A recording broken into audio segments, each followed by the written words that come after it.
नमस्कार, आप देख रहे हैं मारो राजस्थान। मैं हूं आपके साथ आयुषी गुप्ता। चलिए रुक करते हैं खबरों की ओर।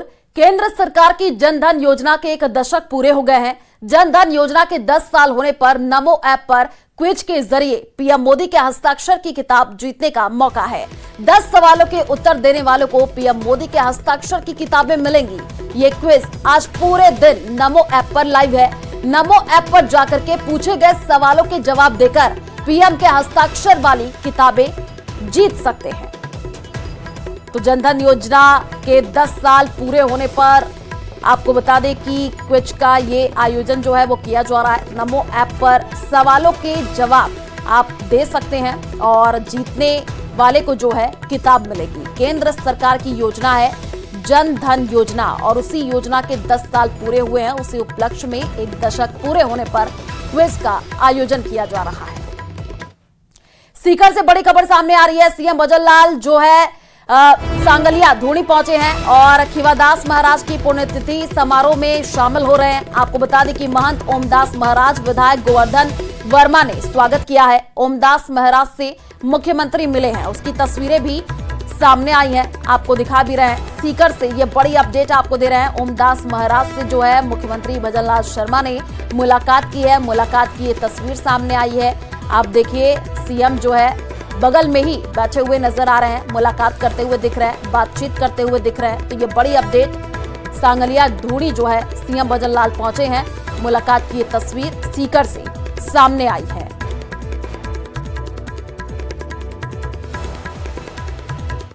जयपुर से बड़ी खबर सामने आ रही है। पिछली सरकार के अंतिम 6 महीनों के निर्णयों की समीक्षा जारी है। आज समीक्षा में करीब 9 लिस्टेड मामलों को लिया जा रहा है। बैठक में अन्य 6 मामलों को भी रखा गया है। उद्योग और स्वास्थ्य विभाग से जुड़े मामले को लेकर के जो है बात की जा रही है। मंत्री गजेंद्र सिंह खनसर की अध्यक्षता में ये बैठक हो रही है। मंत्री जोगाराम पटेल, सुमित गोदारा, मंजू बागमार भी मौजूद है।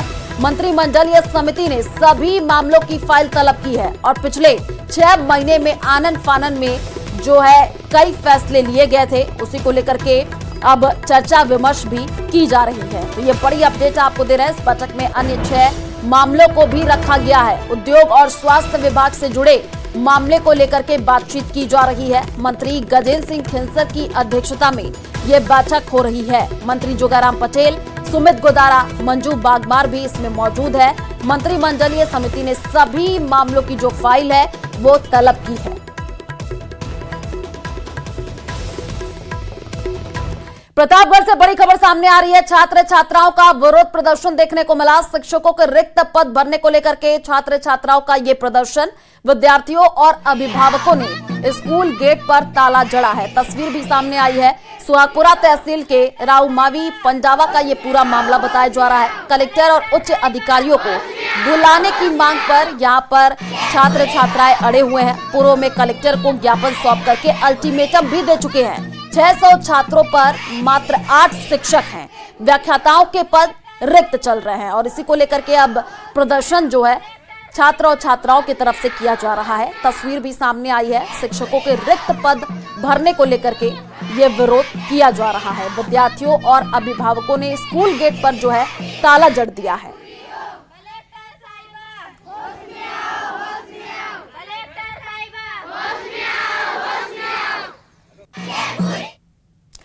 खबर कोटा से है, जहां रामगंज मंडी इलाके में एक शिव मंदिर में अज्ञात बदमाशों ने शिवलिंग को खंडित कर दिया। वारदात के बाद स्थानीय लोगों में भारी आक्रोश व्याप्त हो गया। सूचना के बाद बड़ी संख्या में लोग एकत्रित हो गए और धरना दे रहे हैं। आपको बता दें कि डीएसपी व सीआई सहित पुलिस का भारी जाब्ता वहां पर तैनात किया गया है और लोगों से पुलिस अब समझाइश भी कर रही है। फिलहाल पुलिस अब इस पूरे मामले की जांच कर रही है। तो कुछ बदमाशों ने शिवलिंग को खंडित कर दिया, उसके बाद से लोगों में आक्रोश देखने को मिल रहा है। मूर्ति टूटने के बाद से लोगों में गुस्सा दिख रहा है। बड़ी संख्या में लोगों ने धरना भी दिया। आप देखिए कुछ लोग आपको नजर आ रहे हैं जो कि धरना देते हुए दिखे। घटनास्थल पर भारी पुलिस बल तैनात कर दिया गया है।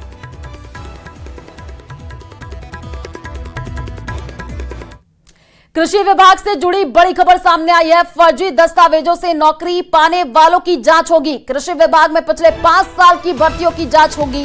चयनित अभ्यर्थियों की दस्तावेजों की जांच होगी। ये बड़ी अपडेट।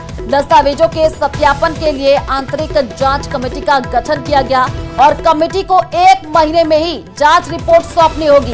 इस वक्त की ये बड़ी जानकारी कृषि विभाग से जुड़ी हुई आपको दे रहे हैं, जहां पर एक कमेटी का गठन कर दिया गया है। फर्जी दस्तावेजों से नौकरी पाने वालों की अब जांच होगी।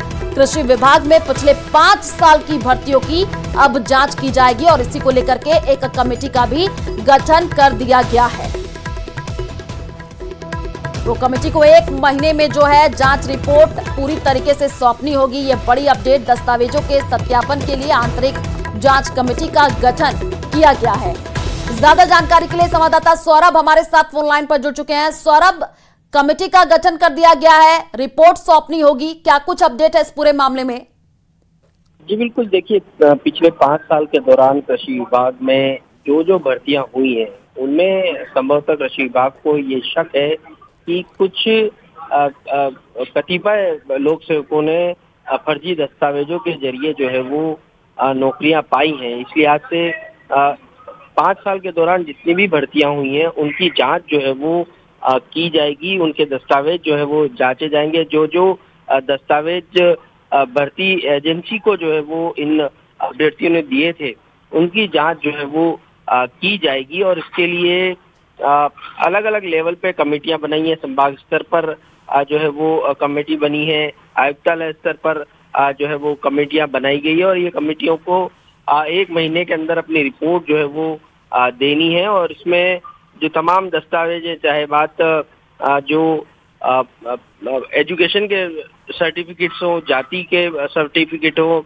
AWS के सर्टिफिकेट हो, OBC के सर्टिफिकेट हो, विकलांगता, खेल, इन तमाम दस्तावेजों की जांच जो है वो की जाएगी। इस प्रकार के आदेश कृषि आयुक्तालय द्वारा जारी किए गए और उसमें हवाला जो है वो एक कार्मिक विभाग का दिया गया है, जबकि SOG की जो जांच चल रही है उसका भी एक हवाला आदेश में दिया गया है कि इसके आधार पर जो है वो ये जांच कराई जाएगी। तो 1 महीने में तमाम दस्तावेजों की जांच जो है वो अलग अलग लेवल पर होगी और उसकी एक रिपोर्ट तैयार होगी और उसके साथ ही अगर ऐसा कुछ पाया जाता है तो फिर कृषि विभाग द्वारा एक्शन भी लिया जाएगा। बिल्कुल सौरभ, जैसे जांच पड़ताल होगी कई बड़े खुलासे भी होंगे, आप नजर बनाए रखिए, आगे भी आपसे अपडेट लेंगे। फिलहाल शुक्रिया तमाम जानकारी साझा करने के लिए।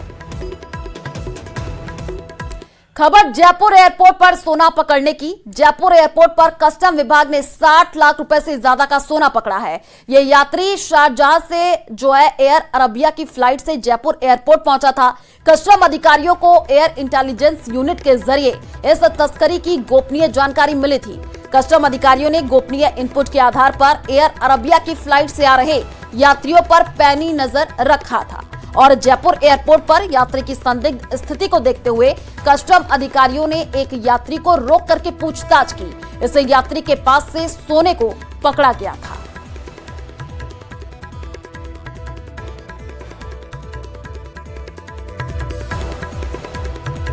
तो 60 लाख का ये सोना जो कि पकड़ा गया जयपुर से, आपको जानकारी दे रहे हैं। फ्लाइट से जयपुर एयरपोर्ट जो है ये शख्स पहुंचा था, विदेश से सोना छुपा करके जयपुर ला रहा था।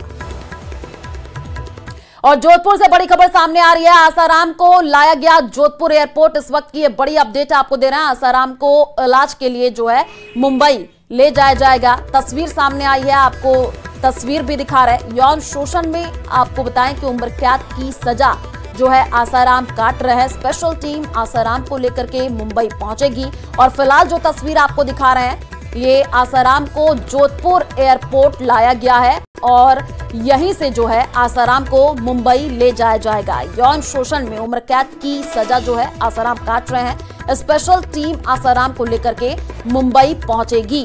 तो ये बड़ी अपडेट और तस्वीर भी जोधपुर से हम आपको दिखा रहे हैं। आप ये जो तस्वीर देख रहे हैं, एक वैन आपको नजर आ रही है, एम्बुलेंस की ये वैन है, इसी में जो है आसाराम है और आसाराम को इलाज के लिए मुंबई ले जाया जाएगा। ज्यादा जानकारी के लिए संवाददाता चंद्रशेखर हमारे साथ जुड़ चुके हैं। चंद्रशेखर, तस्वीर भी हम दिखा रहे हैं, ये एक एम्बुलेंस नजर आ रही है, इसी के अंदर आसाराम है और यहीं से इनको मुंबई ले जाया जाएगा।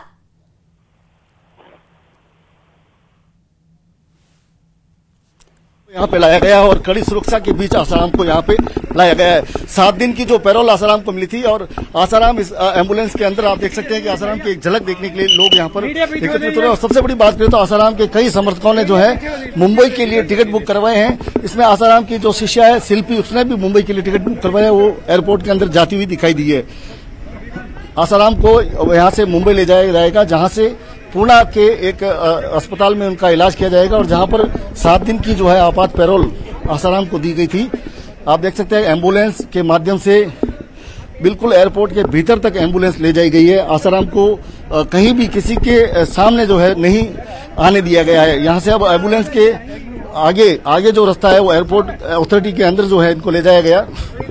यहाँ से आसाराम को मुंबई के लिए रवाना किया जाएगा। आसाराम लगातार जो है पैरोल मिलने के बाद इंतजार में थे कि कब एम्स प्रशासन उनको क्लीन चिट दे और कब जो है जेल प्रशासन की तरफ से जो हरी झंडी मिलने के बाद वो मुंबई के लिए रवाना हो गया। आखिर वो घड़ी आ गई है जिसका आसाराम को लंबे समय से इंतजार था। 31 अगस्त और 1 सितंबर 2013 की मध्य रात्रि में आसाराम को गिरफ्तार किया गया था। तब से आसाराम जोधपुर सेंट्रल जेल में बंद है। लगातार बाहर आने के लिए आसाराम ने कई अर्जियां लगाई थी।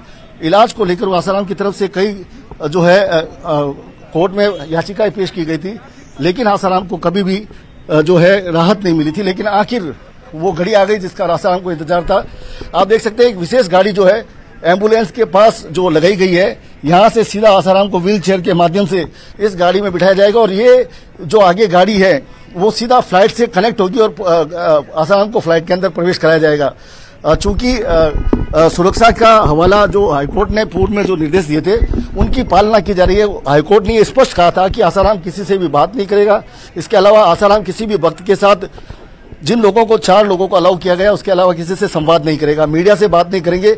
इसके अलावा जो आसाराम के समर्थक है वो अस्पताल परिसर के 2 किलोमीटर तक आसपास दिखाई नहीं देंगे। यदि ऐसा हुआ तो उनकी पैरोल रद्द की जा सकती है।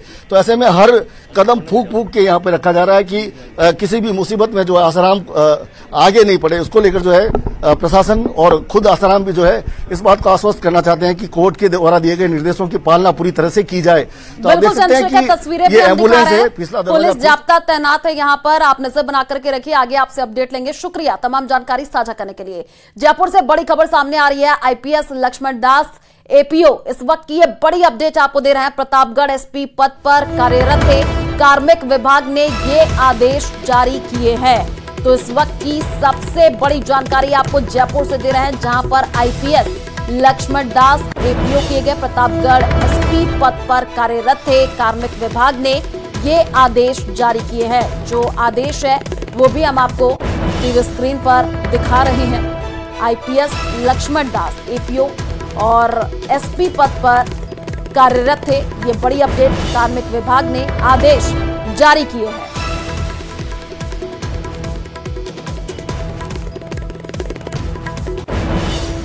कार्मिक विभाग ने आदेश जारी कर दिए हैं और आदेश की ये तस्वीर भी हम आपको टीवी स्क्रीन पर दिखा रहे हैं। जयपुर से एक और बड़ी खबर सामने आ रही है। निजी बस ऑपरेटर्स का आज निजी बसों का चक्का जाम। बस ऑपरेटर्स एसोसिएशन आज जो है चक्का जाम कर रही है। आज प्रदेश भर में जो प्राइवेट बसें हैं वो नहीं चलेंगी।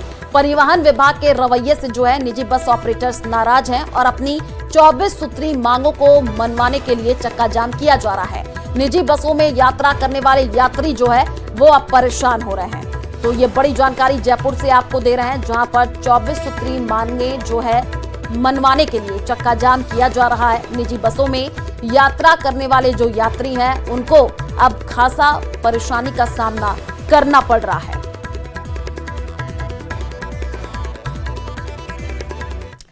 कोटा में आज सिटी बसों के भी पहिए थम गए और डीसीएम रोड स्थित बस स्टैंड के गेट का चालकों और परिचालकों ने ताला लगा दिया और बसों को खड़ा करके हड़ताल कर दी। बस स्टैंड के गेट पर चालकों और परिचालकों ने नारेबाजी करके प्रदर्शन किया और आक्रोश भी जताया। 2 माह की सैलरी सहित विभिन्न मांगों को लेकर के चालकों और परिचालकों ने आंदोलन का आगाज कर दिया। वहीं सिटी बसों के पहिए थमने के बाद शहर की परिवहन व्यवस्था ठप होने लगी है। शहर के अलग अलग इलाकों में आने जाने वाले यात्रियों को भारी परेशानियों का सामना करना पड़ रहा है। तो 2 महीने की सैलरी सहित कई मांगे की जा रही हैं। जैसे मैनेजर भी कह सकते हैं या ठेकेदार भी कह सकते हैं, कंपनी ने नए आदमी को अपॉइंट किया है, वो जो हमसे कलेक्शन लेता है उस कलेक्शन का 50% हिस्सा भी कंपनी में नहीं जाता। हमारे पास उसका प्रूफ है। हम जो पैसा देते हैं, जिस गाड़ी पे हम 3000 देते हैं उस पर 1500 रुपये जमा है, जिस गाड़ी पे हम 4000 देते हैं उस पर 2500 रुपये जमा हो रहे हैं। जब भी मैनेजमेंट से सैलरी मांगते हैं वो कहते हैं खड़ी कर दो गाड़ियाँ, कर जाओ, ताला लगा दो डिपो में। इनके पास ये शब्द है हमारे लिए। तो मतलब हम इनसे सैलरी मांगना हमारा अधिकार है ना। 1 महीना 28 दिन हो गए, कोई यहाँ हमारे बहुत से साथी ऐसे बाहर से आए हुए हैं, यहाँ पे किराए के मकानों में रहते हैं, बच्चों की पढ़ाई है, राशन है, सब कुछ है। अलवर से बड़ी खबर, जहां पर कार में युवक का शव मिला है। आपको बता दें कि कीरतसिंहपुरा गांव के पास खड़ी कार में शव मिला है। शव मिलने से इलाके में सनसनी फैल गई। सूचना के बाद पुलिस मौके पर पहुंची है और मौके पर भीड़ भी जुटने लगी। पुलिस मृतक के बारे में अब जानकारी जुटा रही है। तो ये तस्वीर आपको दिखा रहे हैं, कार आपको जो दिख रही है इसी के भीतर एक युवक का शव मिला है और जैसे ही सूचना लगी तो पुलिस मौके पर पहुंची है। अब इस पूरे मामले की जांच पड़ताल की जा रही है कि आखिर मृतक कहां का रहने वाला। कीरतसिंहपुरा गांव के पास ये खड़ी कार मिली और इसी कार के भीतर जो है एक युवक का शव मिला है। आसपास के लोग भी यहां पर इकट्ठा हो गए, भीड़ इकट्ठा हो गई। पुलिस को सूचना दी गई, पुलिस मौके पर पहुंची है और अब इस पूरे मामले की जांच की जा रही है।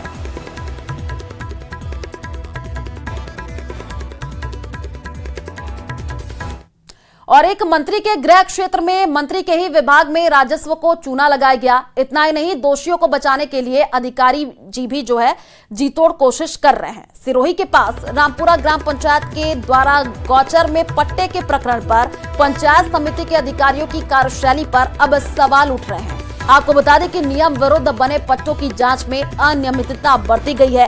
4 महीने पहले की गई शिकायत को दबाने का प्रयास किया जा रहा है। अधिकारी शिकायत के नाम पर मीडिया को ही गुमराह करने में लगे हुए हैं। तो गौचर में बने पट्टों का ये पूरा मामला है। नियम विरुद्ध बने पट्टों की जांच में अनियमितता मिली है।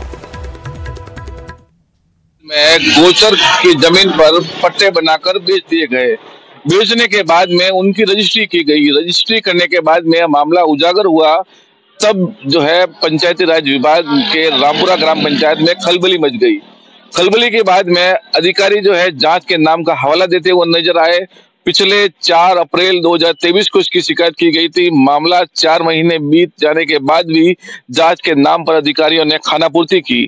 आपको बता दें कि जांच के नाम पर अधिकारी ने नियम विरुद्ध सीधा ही सेक्रेटरी को जो है इसकी जांच दे दी, जबकि सेक्रेटरी खुद इस मामले में जो है दोषी पाया गया है। इसकी जांच अगर नियमों की बात की जाए तो पीओ को देनी चाहिए थी, लेकिन पीओ को जो है बीडीओ ने जांच नहीं दी। मामला बेहद ही गंभीर है। भ्रष्टाचार की परतें जो है लगातार जो है निकलती जा रही हैं, लेकिन इस करोड़ों के हुए भ्रष्टाचार पर अभी विभागीय ने जो है खानापूर्ति कर रही है। मामले की जांच में सरपंच में एक चौंकाने वाला खुलासा हुआ है। सरपंच ने पट्टे की मिसल को जो है छुपा दिया गया है और इसे खुर्द-बुर्द करने का भी जो है अंदेशा जो जताया जा रहा है, लेकिन जो पूरा मामला अभी भी जांच के दायरे में है और जांच के नाम। चलिए रुक करते हैं अगली खबर की ओर। श्री कृष्ण के मंदिरों में नंदोत्सव का आयोजन हो रहा है। श्री कृष्ण के जन्म के बाद आज बधाइयां दी जा रही हैं। बाल रूप में दर्शन दे रहे भक्तों को गोविंद कान्हा को माखन मिश्री का भोग लगाया जा रहा है।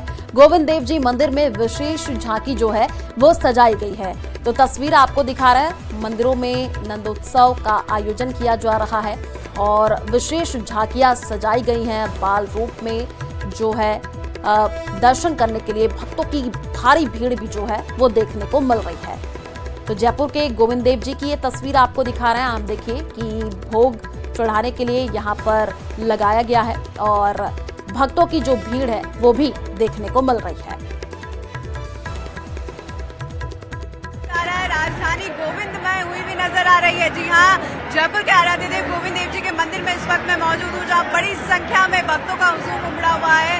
भक्त नंदोत्सव सेलिब्रेट करने के लिए गोविंद के दरबार पर पहुंचे हैं और श्री कृष्ण के जन्मदिन को मनाया जा रहा है। देर रात श्री कृष्ण का जन्म 12 बजे हुआ, माखन मिश्री का भोग लगाया गया और अब जगह जगह नंदोत्सव के आयोजन किए जा रहे हैं। राजधानी के सभी प्रमुख मंदिरों में झांकियां सजाई गई है। बाल रूप में श्री कृष्ण के दर्शन किए जा रहे हैं और बड़ी संख्या में भक्त पहुंच रहे हैं। आपको बता दूं, आज शाम को राजधानी के परकोटे से होते हुए विभिन्न मार्गों से होते हुए शोभा यात्रा निकाली जाएगी। कहना चाहेंगे आज बहुत आनंद मंगल में हो रहा है, बहुत अच्छी लग रहा है, बहुत खुशी हो रही है। ठाकुर जी का जन्म हो चुका है, अब नंदोत्सव मनाया जा रहा है। बहुत ही उत्साह और आनंद का माहौल है, बहुत मजा आ रहा है। यहाँ पे हर साल बनाया जाता है नंदोत्सव बढ़िया तरीके से, धूमधाम तरीके से। किसी बधाइयाँ लुटाई जा रही है। हाँ, बधाइयाँ लुटाई जा रही है, सबको बधाइयाँ दी जा रही है, नंदोत्सव की सबको बधाई दी जा रही है जयपुर के अंदर। देखिए यहाँ पर भक्त बेहद खुश नजर आ रहे हैं। उनका कहना है कि बधाइयाँ लुटाई जा रही है।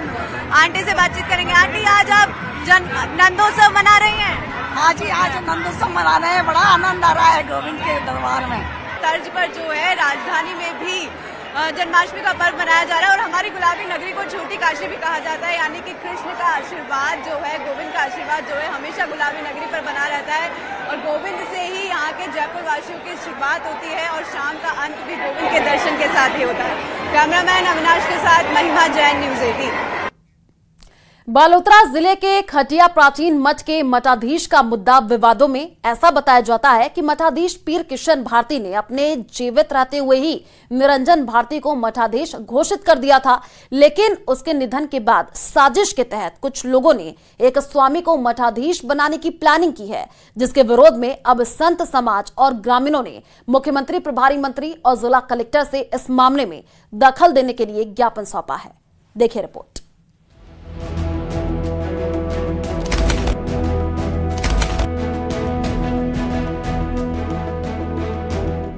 विवादों में खरटिया मठ के मठाधीश का मसला।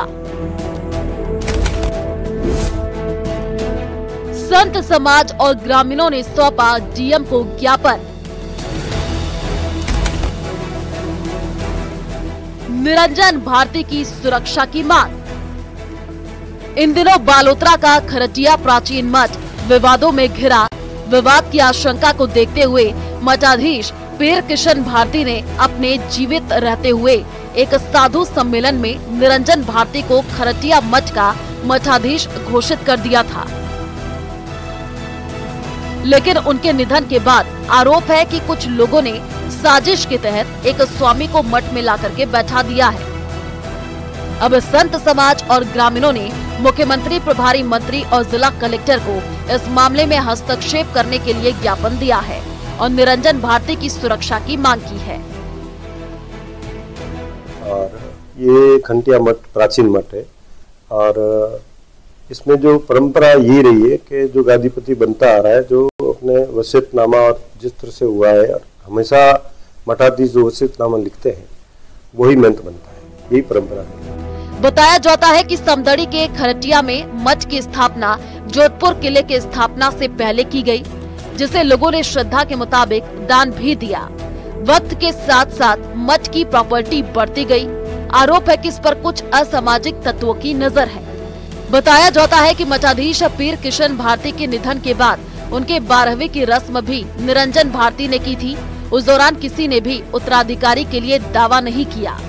यहाँ महंत थे श्री महंत किशन भारती जी महाराज, उन्होंने अपने जीते जी यहाँ का उत्तराधिकारी चेला जो मान लो आप मेरे को घोषित करा था, तो सब के सामने, शांति संताओं के सामने, पब्लिक के सामने सारा कुछ उन्होंने लिखित वगैरह जो भी होती है अपनी सिस्टम से तो सारा करके दिया और सबके सामने घोषित किया ये यहाँ रहेगा, ये संभालेगा। जो उत्तराधिकारी के निमित्त जितना भी डॉक्यूमेंट्स बना है तो सब मेरे पास में, मेरे को बना। स्थानीय निवासी और साधु संत भी निरंजन भारती को उत्तराधिकारी मानते हैं, जिनका कहना है कि संत समाज में परंपरा के मुताबिक उत्तराधिकारी घोषित किया जाता है, जिसे सभी लोग स्वीकार करते हैं। ऐसे में उत्तराधिकारी को लेकर विवाद नहीं होना चाहिए। और वो महंत जी जो अभी जिन्होंने समाधि ली है उनके द्वारा ही इनको नियुक्ति दी गई है और हम सभी क्षेत्र के 36 कौम के लोग चाहते हैं कि महाराज के द्वारा जो भी किया गया है वही महंत जी हमारे हैं। ये बीच के अंदर जो भाई बुद्ध भारती जी को कुछ लोगों के द्वारा जो बैठाया गया है, ये वास्तव में एक शरारतपूर्ण कृत्य है। गाँव क्या चाहता है? गाँव तो हम तो पूरा छत्तीसगढ़ यही चाहते हैं कि हमारे तो गुरु महाराज यही है, जो गुरु महाराज ने कृष्ण भारती जी ने करके गए तो हमारे लिए। हालांकि नए उत्तराधिकारी के रूप में सामने आए बुद्ध भारती भी मानते हैं कि जो मठाधीश तय करके गए हैं वह ठीक है, लेकिन उन्हें भी यहाँ कोई बाहरी गांव के लोग बैठा करके गए हैं, इसलिए वह बैठे हैं। पहले आप यहाँ पर नहीं थे? पहले नहीं था, आता जाता था। जिस समय इनको संभलाया उस समय हमारे पास कोई नोटिस नहीं था, सूचना विगत तो हमारे क्या नहीं। ये संत समाज तो पूरा ही था यहाँ पर, आप नहीं थे लेकिन संत समाज तो था। अखाड़ा के थे महात्मा लोग, देखे हमने भी वीडियो देखे, हमारे पास कोई सूचना नहीं। अच्छा, तो परंपरा क्या होती है? अगर हम संत समाज की बात करें तो परंपरा क्या होती है? परंपरा तो शिष्य कही जाता नंबर तो साथ। संत समाज के पंच दशनाम जूना अखाड़ा के मंत्री मोहन भारती का ये कहना है कि जो मठाधीश तय करके देवलोक हुए हैं उनके निर्णय के खिलाफ जाना संत समाज के नियम की अवहेलना है। ब्रह्मलीन जो हमारे गुरुजी थे पीर जी किशन भारती जी, उन्होंने पूरे अखाड़े को, स्थानीय साधुओं को और ग्रामीणों को बुलाकर एक सम्मेलन जूना अखाड़े का शंकराचार्य जी की उपस्थिति में कराया था। उस समय उन्होंने अपनी वृद्ध अवस्था का हवाला देते हुए कहा था कि मैंने निरंजन भारती को 5-6 वर्ष पहले ही ओमकार भारती से गोद ले लिया था, क्योंकि मेरा कोई चेला योग्य मुझे इस मठ को चलाने के लिए योग्य नहीं लग रहा था। निरंजन भारती को ले लिया था और निरंजन भारती विगत 5-6-7 वर्षों से मेरे ही साथ रह रहे, मठ का संचालन कर रहे, सेवा, और मैं उनसे संतुष्ट हूँ। मेरी वृद्धावस्था हो चुकी है और मुझे इनको उत्तराधिकारी बनाना है, तो आपकी सम्मति चाहिए। साधु संत हो या अखाड़ा परिषद, सभी सभ्य समाज को सकारात्मक दिशा देते आए हैं, लेकिन इस तरह मठ की संपत्ति के लिए किसी गिरोह के चंगुल में फंसकर पहली बार कोई स्वामी मठाधीश बनने के लिए मठ में बैठ गया है, जो कि संत समाज के लिए अच्छे संकेत नहीं है। बाड़मेर से न्यूज़ 18 राजस्थान के लिए प्रेमदान की रिपोर्ट। श्री गंगानगर से बड़ी खबर सामने आ रही है। सूरतगढ़ नगर पालिका में पार्षद का अनूठा प्रदर्शन देखने को मिला। वार्ड 31 के पार्षद बसंत बोहरा ने अनूठा प्रदर्शन किया है। नगर पालिका में पीपा बजा समस्याओं के समाधान की मांग की, स्ट्रीट लाइट, टूटी पुलिया, सड़क को लेकर ये प्रदर्शन किया। तो ये बड़ी अपडेट आपको दे रहे हैं श्री गंगानगर से, जहां पर सूरतगढ़ नगर पालिका में पार्षद का अनूठा प्रदर्शन देखने को मिला है। और चलिए फिलहाल इस बुलेटिन में इतना ही, आगे आपको दिखाएंगे खबर दोपहर। नमस्कार।